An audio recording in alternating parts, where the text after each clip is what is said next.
Yo, what's up, Pride Nation? Back at you with another video on today. This is the state of the franchise year 2. And we're going to talk about some of the things that we have been seeing going on with the Detroit Lions and some things that, it's kind of like a concise list that I put together that I've seen that the Detroit Lions have been struggling with for the past couple of years. And definitely, man, these are some issues going into the 2022 season that I think that the Lions need to correct. Now, one thing that I've seen with the Lions is that they need to correct the red zone issues. The Lions normally go for a lot of field goals in the red zone. And if you do not believe me, the Lions, if you go back and look at the all-time leading scorer for the Lions, it is a field goal kicker by the name of Jason Hanson. We got to start scoring some touchdowns in the red zone. That's why the Lions have lost a lot of games as well, coming into the fourth quarter. Getting a field goal instead of being able to score and get into the end zone. And just maybe, they may win the game. Another issue that I've definitely seen is just being able to score touchdowns in that area. Scoring touchdowns over field goals is something that the Lions need to work on.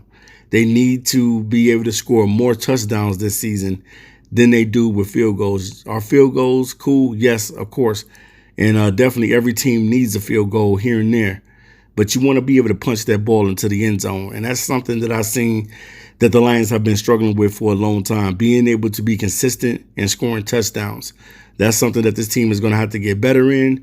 They're going to have to start using these big body receivers and tight ends to be able to punch that ball in the end zone and things of the nature. And even when it comes to getting a bruising running back to be able to get into that end zone, somebody like a Jamal Williams or a Craig Reynolds or even Swift. Swift is capable of doing it too as well. I'm not going to say that he can't do it. Now, when it comes to the defensive side of the ball, the Lions have struggled with stopping the run.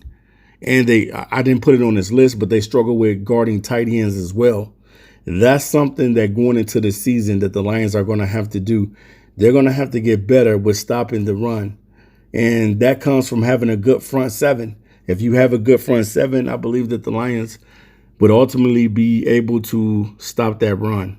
That's something that they need to desperately work on because the running backs in this league pretty much torch the Lions week in and week out.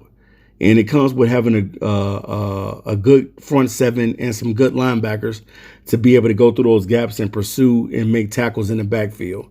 That's what you want to clean up going into the season, especially going into training camp and stuff like that. You want to work on being able to stop the run. The run has always been a Achilles heel to the Detroit Lions, and they got to get better at it, man. If they want to be a better football team, they want to be more efficient as far as with being able to be a team that gets a lot of stops and a lot of takeaways and things of that nature. They're going to have to be able to stop the run. And I believe if the Lions, if they're better this season, as far as with some of the players that they'll be bringing in and the guys that are already on the team, if that front seven can get better, I think that ultimately the Lions will be better in stopping the run. Another thing that I've seen over the past couple seasons, and, you can attest to this, is that the Lions struggle with guarding some of the league's premier tight ends. The Lions have struggled for a long time guarding tight ends with linebackers being able to drop back in coverage. Now, the last cover linebacker that I remember that played pretty well for the Detroit Lions is Deandre Levy. Levy was the last person that I saw that was able to not even just stop the run, but able to drop back in coverage and be successful and get interceptions and be able to help the ball team out. And that's what you want from your linebackers, man. You want to have some linebackers that can make plays, whether it's them coming up to stop the run or whether it's dropping back in coverage and being able to cover some of these tight ends, guys like Kittle, guys like Waller, Kelsey. You want to be able to stop some of these guys. You don't want to, every time you face a team that has a great tight end, a tight end like a Mark Andrews from Baltimore, you want to be able to try to slow these guys down because most teams know how to utilize their tight ends. And Detroit has to get better when it comes to the offensive side of the ball, being able to use their tight ends more But ultimately, I think if the Detroit Lions are able to do these things and clean these things up, I think that it'll make the team a lot better.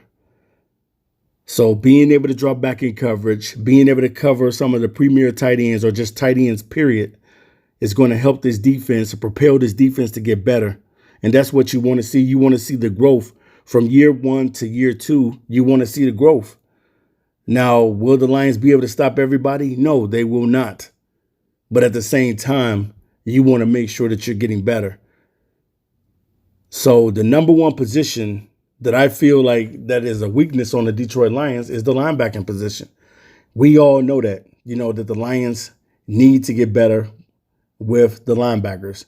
Now, I don't know who's going to start the season at the linebacking position because maybe everybody's going to be in the training camp with camp battles and stuff like that. And maybe it opens it up for new guys to get in there. I want to see some new guys. If they can get in there and crack the starting lineup, I want to see new faces out there. I want to see some guys make some plays at the linebacking position. If not, maybe you can, when teams start cutting players, maybe you can go pick up a linebacker, or maybe you can trade somebody. What are the Lions are going to do with Julian Aquara? How are they going to use him? Is he going to be a defensive end, or is he going to be outside linebacker? How are you going to utilize him? Is he going to be on the team still? So there's a lot of things. I know you got Anzalone at linebacker. You have Jared Davis. You have Derek Barnes. You have Chris Board. You have Malcolm Rodriguez, James Houston. You got these guys at linebacker. But we need somebody to show up and show out at that linebacker position. It's time to find a dog at the linebacker position because the Lions need to get better with being able to stop the run and being able to stop tight ends and slow them down, at least try to contain them. And then another thing that I've seen with the Detroit Lions is that closing out games in the fourth quarter. And you guys know what I mean when I'm saying this. I've seen the Lions have a lot of games where they were able to win these games, but they did not know how to close out the football game in the fourth quarter. This season, you got to try to work on that. I don't care if you're going for it on 4th and 1 or 4th and 2 or whatever, because I know that Dan Campbell is very aggressive with play calling around 4th and 1 and 4th and 2 and stuff like that. And that's cool. But at the same time, you want to be able to figure out how to close out football games in the fourth quarter, how to start winning these football games. A lot of games last year, the Lions were very, very competitive with a lot of today's best teams in the NFL. But at the same time, they didn't know how to close the game out. You got to figure out ways how to make plays, how to get takeaways, whatever you got to do. You got to figure out how to get stops in the game to be able to close football games out and win them. Because at the end of the day on Sunday, that's the only thing that counts. The only thing that counts for the Detroit Lions, for them to get better and not to be dogged out by the media, is for them to start winning. When you start winning, it's a cure-all for everything. It changes the morale in the locker room. It changes the atmosphere, changes around you. When you're winning and you're a winner, it changes everything. The atmosphere changes. People are walking around giving each other high fives on Monday morning.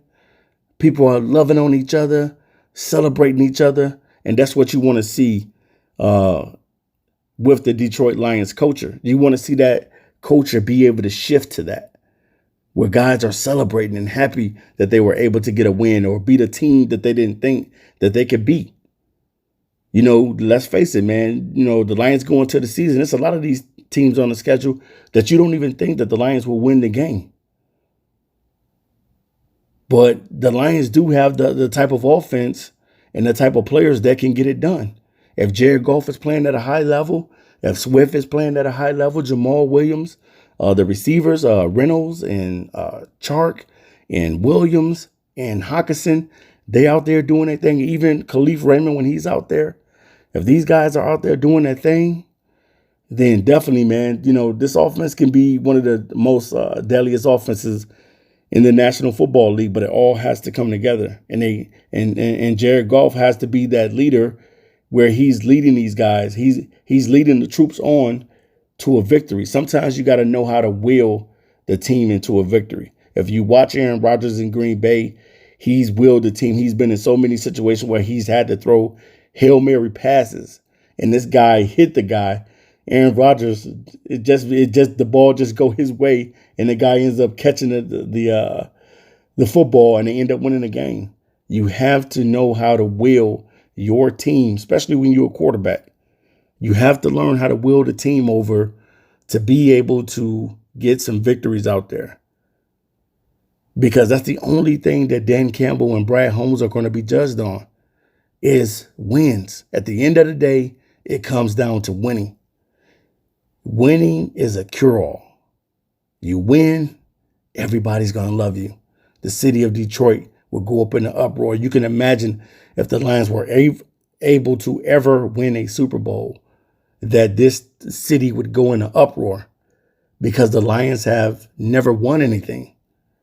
Everybody else has had a piece of a championship or have won a championship except the Lions. So I would love to see those things change, man. So the Lions, the number one thing that I see with the Lions as well is being able to close out these football games in the fourth quarter. If they work on those things, I think that ultimately the Lions will be a better team this season. Now, me personally, I don't have them making the playoffs. I got them winning anywhere between 6 to 9 games, and I'm going to stay right there.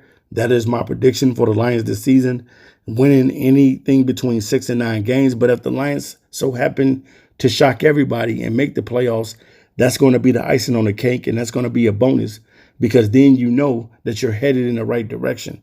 And if you're the Detroit Lions and you're Dan Campbell, that's what you want to ultimately do. You want to be able to be where people don't think that you should be. You know, every year in football, there's a team that surprises you. Why can't the Detroit Lions be a team that surprises you? If they put the work in and they do the things that they need to do as a team and they play as a unit on defense, offense, and special teams, skies is the limit and they can do anything. So my last thing that I want to talk about in this state of the franchise year 2 is being able to find team identity. That's something that the Lions definitely need to figure out what type of team they're going to be. Are you going to be a finesse team? Are you going to be a physical team, a smash mouth football team? What type of team are you going to be? Because I pretty much know that Dan Campbell has pretty much stamped the identity and said that this team is going to be more of a smash mouth, more of a bite your knees, kneecaps and things of that nature type of football team. So pretty much they're going to be a grit and grind type of team. Guys are going to fight to the end. And that's what you want to see ultimately on Sundays. You want to see the Lions be competitive. Even if they do lose the football game, you want to see these guys score some points. You want to see, we would love to see a 1,000-yard rusher in the backfield. That would definitely help.